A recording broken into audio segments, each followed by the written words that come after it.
Vamos chegando, meu povo. Bom dia.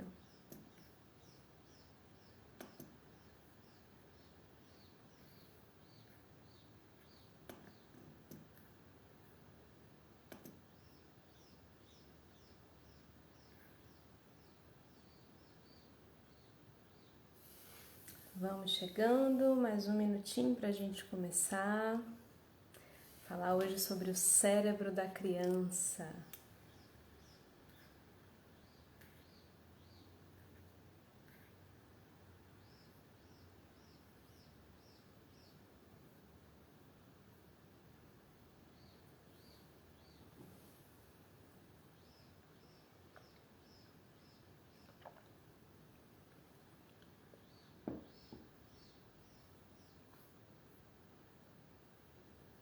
Bom dia, vamos chegando.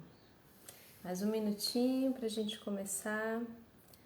Muita informação boa aqui separada para vocês.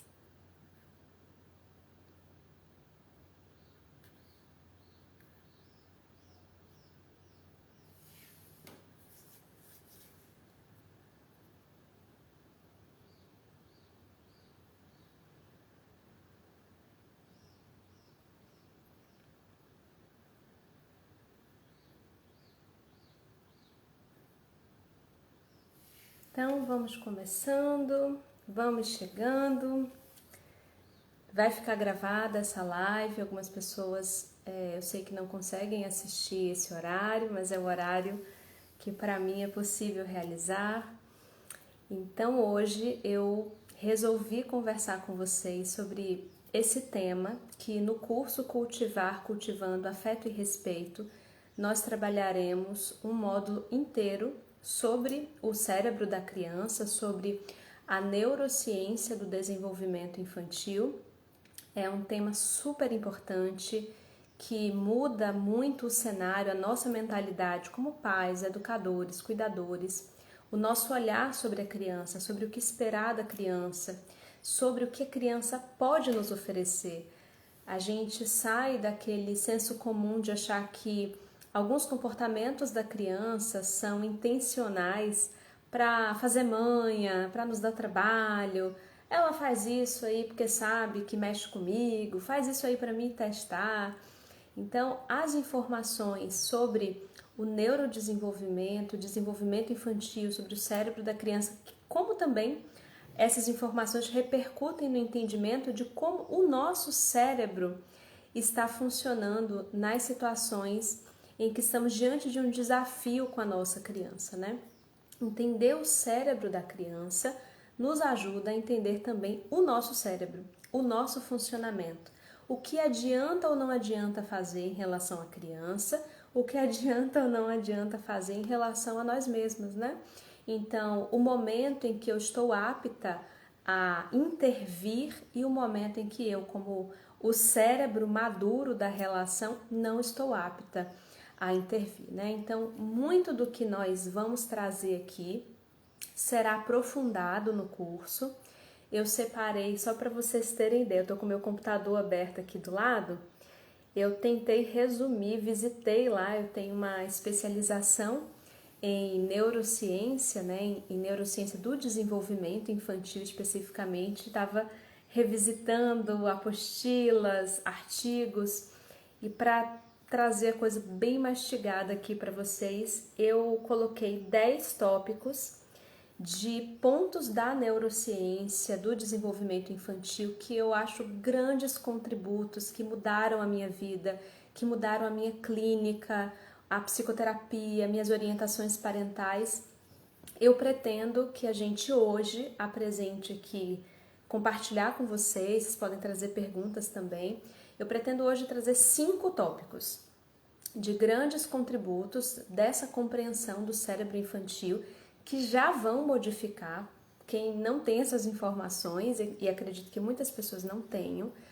Quem não tem essas informações vai ficar como eu quando saía das minhas aulas da pós-graduação e falava assim, gente do céu, já olhava assim, parecia que eu tinha colocado óculos novos e que eu já estava enxergando algumas coisas em casa de uma forma muito diferente, assim, é realmente transformador. Então hoje eu vou trazer 5 tópicos, vou desenvolver esses 5 tópicos e pretendo que na próxima quarta a gente percorra ainda esse caminho da neurociência, esse caminho do cérebro infantil.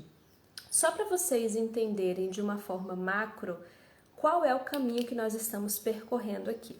Nós tivemos 3 lives que estão salvas, acessíveis para quem quiser.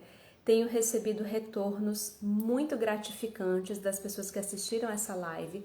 Se quem está aqui agora não pôde assistir, quem está assistindo até mesmo no futuro, não pôde assistir, vale a pena, porque esse caminho que nós estamos percorrendo nessas lives é exatamente o mesmo caminho do curso Cultivando Afeto e Respeito.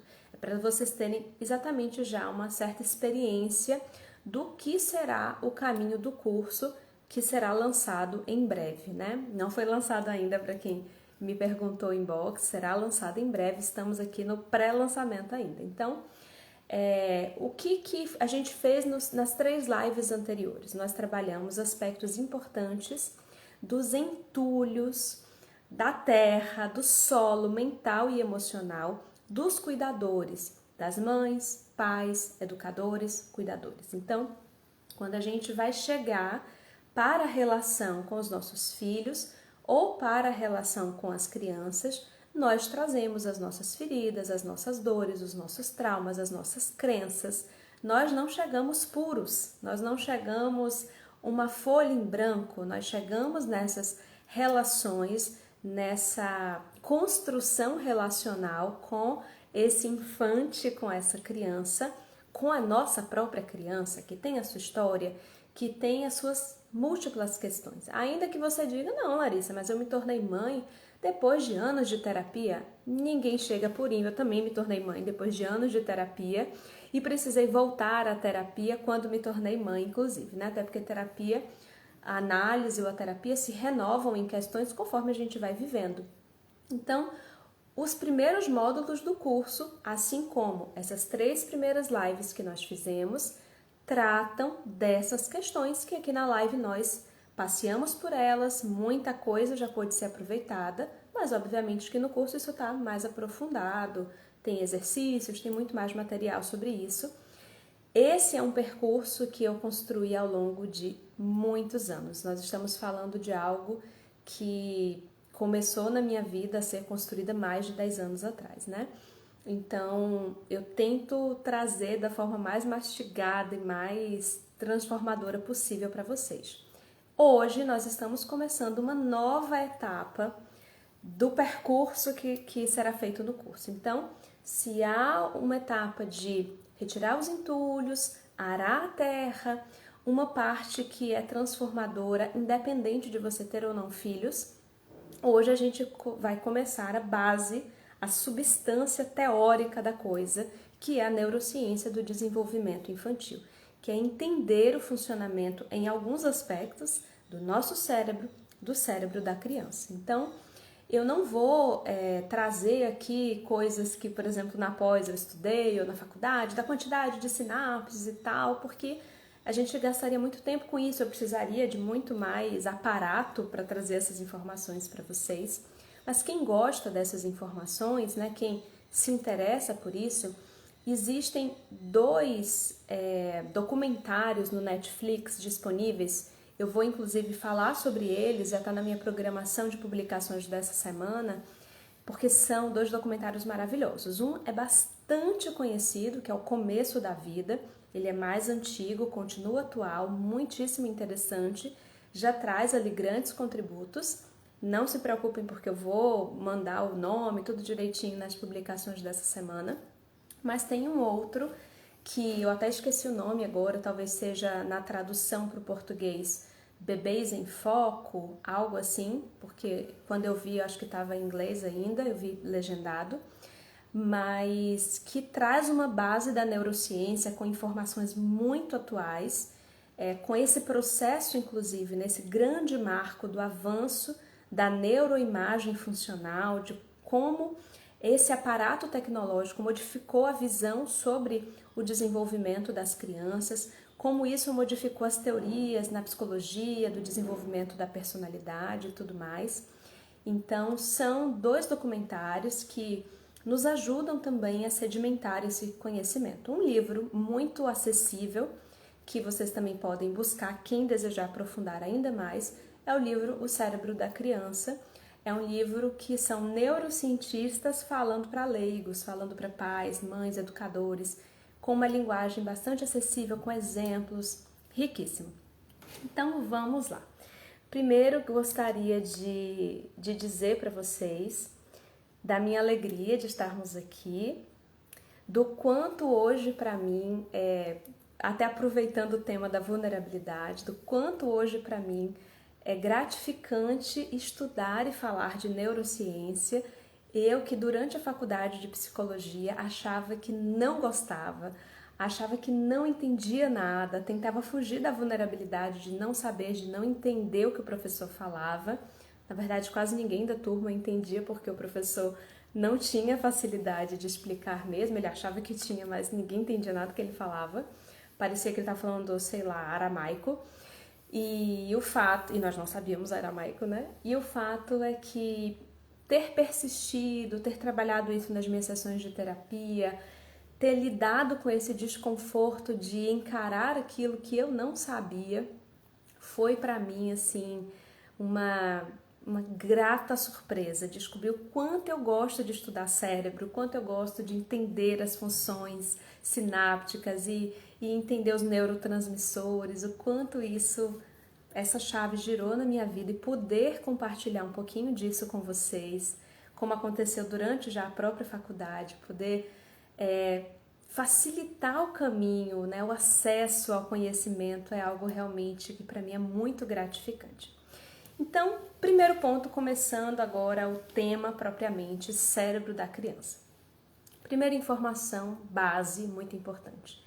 Antes dessas informações da neurociência, o olhar que se tinha para a criança era muito diferente, né? Já existiam muitas teorias do desenvolvimento, mesmo sem o conhecimento, sem poder verificar as coisas, pela própria experiência dos atendimentos, né? A maior parte das teorias do desenvolvimento infantil foram feitas de forma empírica, ou seja, na experiência dos atendimentos, tentando ter algum controle ali em relação às observações, muitas coisas já puderam ser deduzidas. Então, é muito interessante a gente notar que muita coisa que foi apresentada no século passado sobre o desenvolvimento infantil pôde ser verificada pela neurociência e muita coisa continua válida, muita coisa continua importante.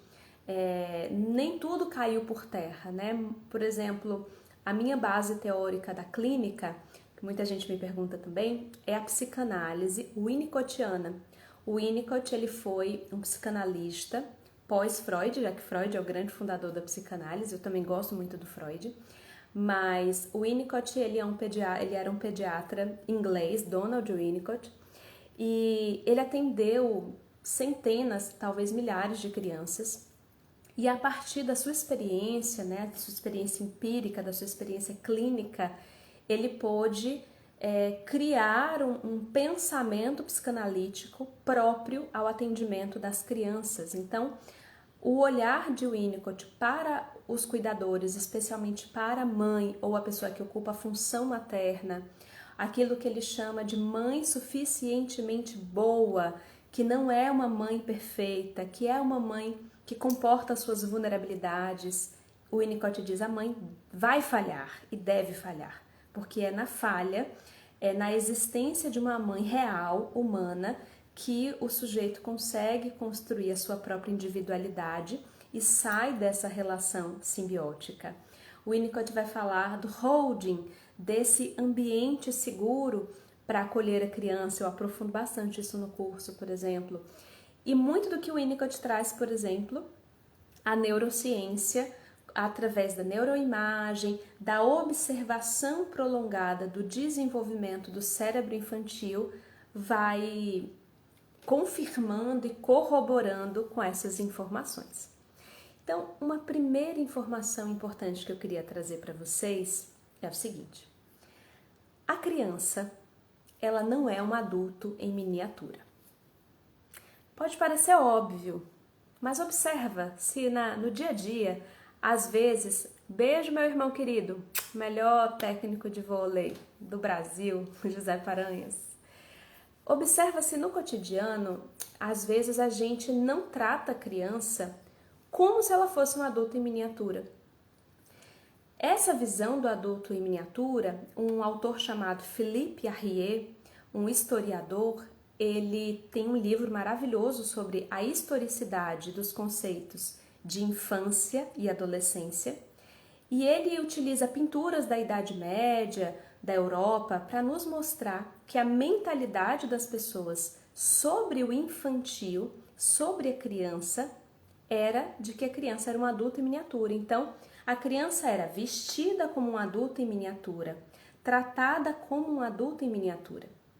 Isso caiu por terra, isso se modificou ao longo dos séculos, mas existem resquícios. Eu me recordo, por exemplo, hoje eu olho assim a foto da Marina, com a minha filha que hoje tem 6 anos, eu olho a foto dela quando ela tinha 2 anos, e eu recordo de que em alguns momentos eu tratei aquela criança de 2 anos como se eu estivesse lidando com essa agora, de 6. No convívio, muito de perto, a gente acaba não se dando conta de que existe ali um outro funcionamento. Existe ali um cérebro imaturo. Existem aparatos neurais que não estão prontos. É uma casa que está em construção. E às vezes a gente parece saber disso, mas no contato com a criança, no dia a dia, a gente acaba lidando com a criança como se fosse um adulto em miniatura.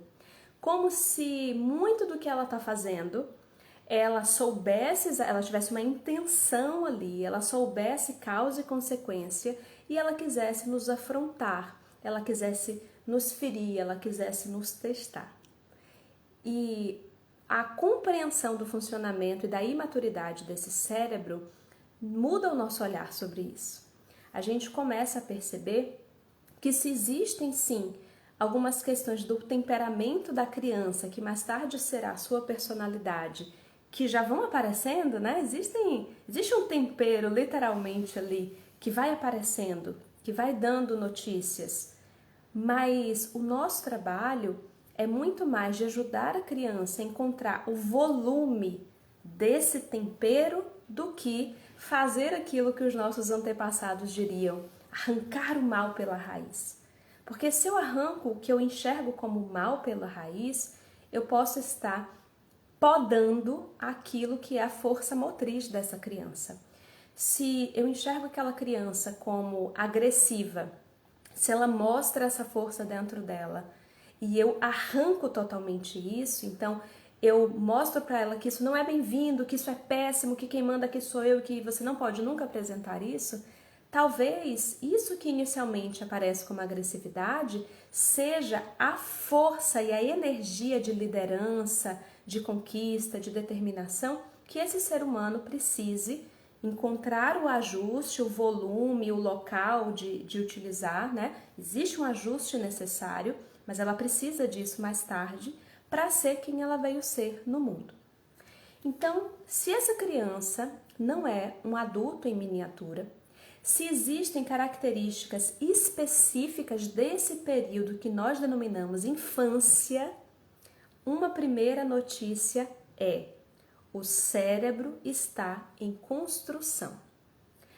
A parte que nós precisamos utilizar para refrear os nossos impulsos, para esperar a nossa vez, para entender causa e consequência, que se talvez eu andar aqui assim pela casa correndo eu vou derrubar as coisas, toda essa parte que nós chamamos funções executivas são uma parte da construção mais elaborada. É como se nós estivéssemos falando de uma obra na casa e aquela parte em que você vai colocar ali os detalhes em gesso, né? Aquela arquitetura mais refinada, aquela decoração mais refinada, ela vem por último. Primeiro você vai trabalhar a estrutura dessa casa, a parte mais basal dessa casa, os alicerces primordiais. Então, na nossa criança, são esses alicerces que estão em construção. E essas questões da lógica, do gerenciamento, tudo isso que está aqui no nosso córtex pré-frontal, no nosso neocórtex, a parte que no próprio desenvolvimento do homem foi desenvolvida por último, esse cérebro mais refinado, que tem como responsabilidade o pensamento, né? E todo esse controle que faz com que a gente não parta para cima do outro, não agrida, ou que tenta fazer isso conosco, né? Toda essa parte, ela vem por último. Ela se desenvolve por último. Inclusive, essa parte do nosso cérebro, responsável pelas funções executivas, por esse gerenciamento, inclusive, das nossas emoções, do nosso sistema límbico, essa parte que a gente quer tanto que a criança utilize e que ela nos mostra que ainda não dá condições, não tem condições de utilizar, termina de desenvolver o principal, porque na verdade o cérebro desenvolve para sempre, mas a gente vai falar disso daqui a pouco. Mas termina assim, digamos, já dá para morar nessa casa, né? A coisa já está mais elaborada, por volta dos 25 anos. E aí, como que eu vou olhar para minha criança de 2 anos, de 3 anos, na primeira infância, nos 6 primeiros anos, e achar que ela já tem esses recursos para me dar? Quando, na verdade, esses recursos estão em plena construção. O fato desses recursos, desse aparato, estar em construção, não significa que nós não tenhamos algo a fazer sobre isso. É uma coisa importante também, né? Algumas pessoas deduzem do fato de que a criança, o cérebro está em construção e essa parte mais elaborada ainda demora muito para ser finalizada, pelo menos na sua entrega primordial. Algumas pessoas deduzem, então a gente senta, né, e fica esperando a criança desenvolver. Não. Uma outra informação que inclusive eu trago aqui como um dos pontos importantes são as nossas janelas de desenvolvimento. Então, existem períodos, né? Hoje a neurociência já identifica que existem períodos mais propícios ao desenvolvimento de certas áreas. Existem períodos mais propícios ao desenvolvimento da área motora, da linguagem, das relações sociais, do aprendizado de, por exemplo, um outro idioma. Existem janelas de desenvolvimento, existem períodos em que o cérebro está mais apto a desenvolver determinados aprendizados. E é por isso que conviver, observar a criança, perceber o que ela está tentando, o que ela está experimentando agora, nos dá notícias do que agora o cérebro dela está apto, qual a janela de desenvolvimento. Observem que hoje, quando a gente leva a nossa criança num pediatra, num fisioterapeuta, num psicólogo, num psicopedagogo, a ideia não é mais de o seu filho agora com a idade X tinha que saber isso. Existem marcadores que nos dão a ideia de um período propício, não é uma idade exata. Se você tiver, como eu tenho, gêmeos em casa, isso fica muito visível, né? O fato de uma criança estar, por exemplo, com 10 meses e começar a levantar e dar os seus primeiros passos, não torna uma outra criança com a mesma idade com um atraso no desenvolvimento, porque há um período.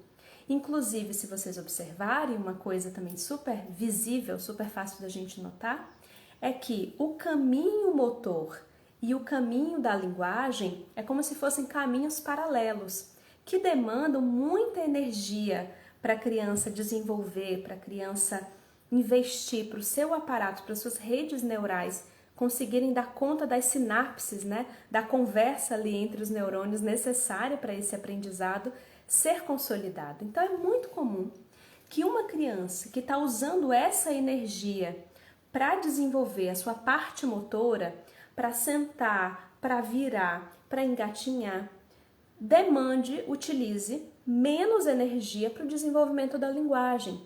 Em geral, a criança utiliza, né? Obviamente que esse é um processo da criança, não é uma escolha da criança. Ela utiliza o foco de energia e todo o seu aparato para desenvolver essa estrada motora, depois dá uma estabilizada no desenvolvimento motor e essa mesma energia, esse mesmo foco é utilizado para a estrada da linguagem. Então é muito comum que você tenha duas crianças convivendo e uma, por exemplo, já está levantando, já está rolando, já dá uns primeiros passos e a outra está falando, está balbuciando as primeiras palavras e às vezes isso depois inverte. Por quê? Porque nós temos ali uma demanda muito intensa de aprendizado. A quantidade de sinapses, né? A quantidade de comunicações neuronais que uma criança de 0 a 2 anos faz é algo que nunca mais se repetirá. Nunca mais se repetirá. Eu li esses dias um artigo com uma pesquisa tão interessante. Você imagina que uma criança com menos de 1 ano, na verdade menos de 10 meses, se ela observa se existe ali onde ela mora, por exemplo, uma comunidade de macacos ou de saguis, né, que é mais comum, o olhar daquela criança para cada um desses macaquinhos é como se ela conseguisse identificar a diferença de cada rosto. Ela consegue diferenciar o rosto de cada macaquinho. A gente, né, aqui na minha casa, por exemplo, onde eu moro, tem um monte de saguinho, um monte por toda parte. Para mim, um é igual ao outro, completamente. Eu não tenho mais essa capacidade de diferenciação do rosto de um macaquinho para o rosto do outro macaquinho. Mas as minhas filhas, as bebês que agora estão com 1 ano e 3 meses, quando eram pequenininhas, tinham essa capacidade. Não que eu percebesse, né?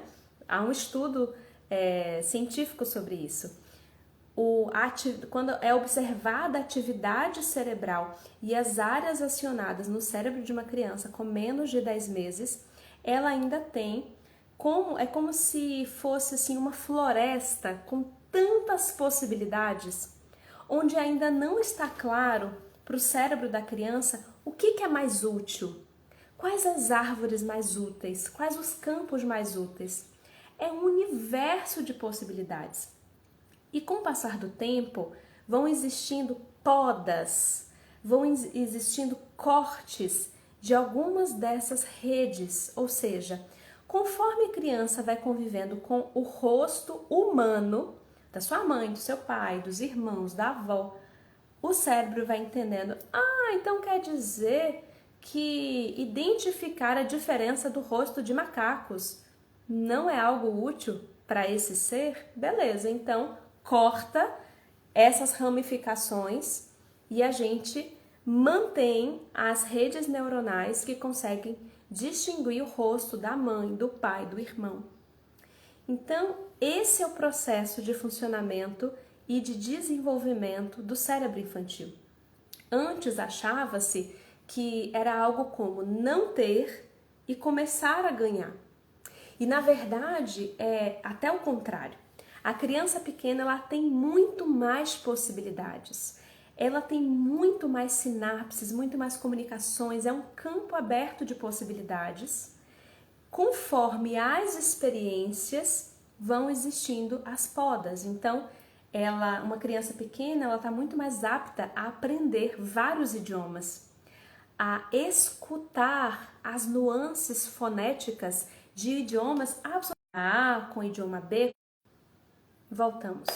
Conforme a criança vai convivendo com determinado tipo de fonema, aquilo vai ficando familiar, então o cérebro dessa criança entende, isso aqui não é mais necessário, e vai fazendo as podas. Uma terceira informação muito importante. Aquilo que acontece na experiência de vida dessa criança, nos 6 primeiros anos de vida, que nós chamamos de primeira infância, são no que se refere a experiências boas, saudáveis, estimulantes, como também no que se refere a experiências difíceis, à escassez de afeto, ao trauma, são muito mais difíceis de serem trabalhadas, do que aquilo que acontece com o adulto, com o adolescente, com o ser humano já desenvolvido. Por quê? Imagina, pegando de novo aqui a metáfora da casa. Imagina uma casa que ainda está em construção. Uma casa que você já botou ali os alicerces, mas ela não está pronta ainda. Se existe um terremoto nessa região, é mais provável que essa casa sofra com mais intensidade os abalos desse terremoto. Se eu tenho uma casa já bem construída, uma boa construção, de uma forma bastante segura, e esses terremotos advêm depois, é mais provável, há mais chances de que essa casa resista a esses abalos, a esses terremotos. Então, uma informação importante para a gente é a importância de cuidar, de resguardar, de atentar para os 6 primeiros anos de vida. Então, quanto mais precoce a experiência traumática, e experiência traumática não é apenas um evento externo considerado algo super adverso, né? A experiência da criança que se sente rejeitada, que vive ambientes de estresse com muita frequência, a experiência da criança que não consegue ser criança, que precisa estar atenta aos seus pais, cuidar dos seus pais e não pode apenas ser criança, tudo isso na experiência do indivíduo pode ser vivido por ele como uma experiência traumática, um ponto de fixação na sua história. Quanto mais precoce essa experiência, mais difícil para o cérebro lidar. Por quê? Porque ele ainda tem menos estruturas emocionais, ele ainda tem menos desenvolvimento, menos condições de entender, de elaborar. Existem pessoas que eu atendo já na fase adulta, com experiências dolorosas da sua infância, quando esse ser já tinha condições de ao menos nomear, é mais fácil ele trazer isso, inclusive dizer, olha, essa dor tem relação com essa experiência. Mas imagina, meus amigos, minhas amigas, dores, experiências, traumas, escassez de afeto, num período em que nós sequer tínhamos aparato cognitivo, palavras para nomear o que estava acontecendo, para pensar sobre o que estava acontecendo. Existem dores que são sentidas no campo mesmo, né, do afeto, da ausência de afeto, do não atendimento das nossas necessidades, que são sentidas tão fisicamente, porque não há esse aparato de pensar sobre, de elaborar, de conversar, é diretamente no corpo, é diretamente na fisiologia, nas sensações, na sensação de falta de borda, na sensação de falta de limite físico mesmo, que a gente tem desestruturações do ego, da personalidade, muito mais profundas do que, às vezes, alguém que, por exemplo, viveu coisas difíceis, mas já tinha mais recursos. Quanto mais recursos eu já tenho para lidar com as experiências, mais chances eu tenho de acionar um quarto ponto importante da nossa conversa aqui, que é a neuroplasticidade.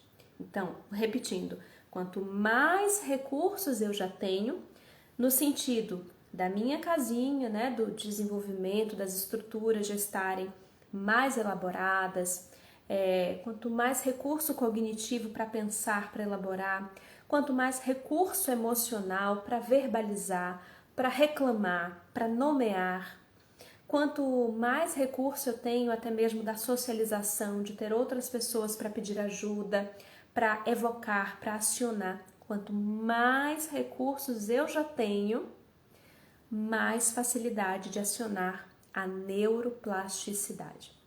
O que é a neuroplasticidade? É um ponto transformador, né, da neurociência.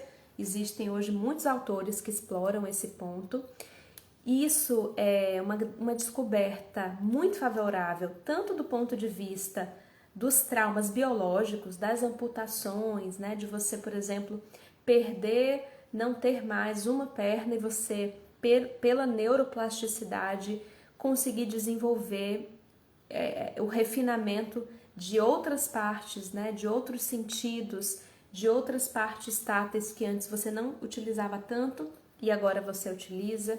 Existem vários exemplos de pessoas que ficaram, por exemplo, só com as pernas e lavam prato com as pernas, pintam, escrevem, ou seja, o cérebro conseguiu uma saída, foi estimulado a isso e conseguiu uma saída para aquela perda a partir da ampliação do repertório em outras áreas. Da mesma forma que isso acontece com questões mais físicas, membros e áreas que podem ser desenvolvidas quando há perda de uma outra, existe também no nosso campo mais emocional, das experiências mais dolorosas, a possibilidade da neuroplasticidade, ou seja, de nós moldarmos, trabalharmos áreas do nosso cérebro que estão fixadas em experiências traumáticas, fixadas em crenças limitantes, fixadas em imagens dolorosas e nós trabalharmos para que possamos desenvolver outros esquemas, para que possamos desenvolver outras áreas. Um exemplo bastante didático disso, eu falei lá no início, né, da criança pequena, imagina lá aquela floresta com múltiplas possibilidades e vai existindo no caminho uma polda, conforme o seu ambiente, aquilo que é ou não estimulado. Eu imagino que eu, criança, por exemplo, eu vejo que eu tenho uma certa facilidade no campo musical, mas que não necessariamente de cantar, né? Mas eu tenho assim um interesse, uma certa facilidade com ritmo, com tempo de música, mas isso não foi explorado porque além do meu irmão que toca violão, um outro irmão meu que toca flauta, mas não é uma coisa que em mim foi estimulada. Então houve uma polda e provavelmente a minha parte, que poderia se tornar uma grande musicista, foi junto ali, né? Se eu estivesse num ambiente em que isso fosse estimulado, provavelmente isso iria mais longe, isso seria mais desenvolvido. Então, voltando a essa imagem, se a gente pega agora a imagem de um campo verdinho, verdinho, verdinho, uma grama assim verdinho. Quando a gente vê esse campo verde, a gente escolhe algum caminho para atravessar esse campo. Agora imagina que todos os dias nós utilizamos um mesmo caminho, né? Utilizamos um mesmo caminho. Com o passar do tempo, o que vai acontecer? Ao invés dessa grama estar verdinha, vai ter ali uma parte dessa grama por onde as pessoas passaram repetidas vezes, que a graminha vai ter meio que morrido, ficar dali amassadinha e vai ficar como se fosse um caminho construído. A tendência de quem vem depois enxerga uma parte enorme verde, mas vê um caminho ali já trilhado, qual que é a tendência de quem vem depois? A tendência é pegar o caminho já trilhado, não é verdade? A tendência não é pegar o caminho verde. A tendência, a maior probabilidade, é pegar aquele caminho que muita gente já passou. Assim acontece também com os nossos padrões de pensamento, com os nossos padrões de crença. O nosso cérebro ele é econômico. Ele não vai ficar inventando a pólvora todo dia, inventando novos padrões todo dia. Conforme a nossa história de vida, os traumas que tivemos, as imagens mentais que criamos, aquilo que sentimos, aquilo que aprendemos na nossa família, nós fomos criando redes neurais, certas fixações, certos caminhos nesse gramado que nós percorremos com certa frequência, a ponto de, diante de uma situação, já vem um caminho automático. Diante de uma situação, já vem um caminho automático.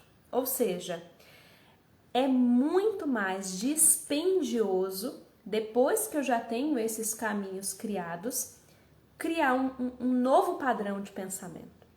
A gente já está tão automatizado a andar por aquele caminho, por aquela trilha que parece já tão óbvia, que quando a gente diz assim, nossa, eu não quero mais pensar assim, eu não quero mais ter essas crenças distorcidas sobre mim, sobre o mundo, sobre a minha vida, sobre quem eu sou, sobre como eu pareço.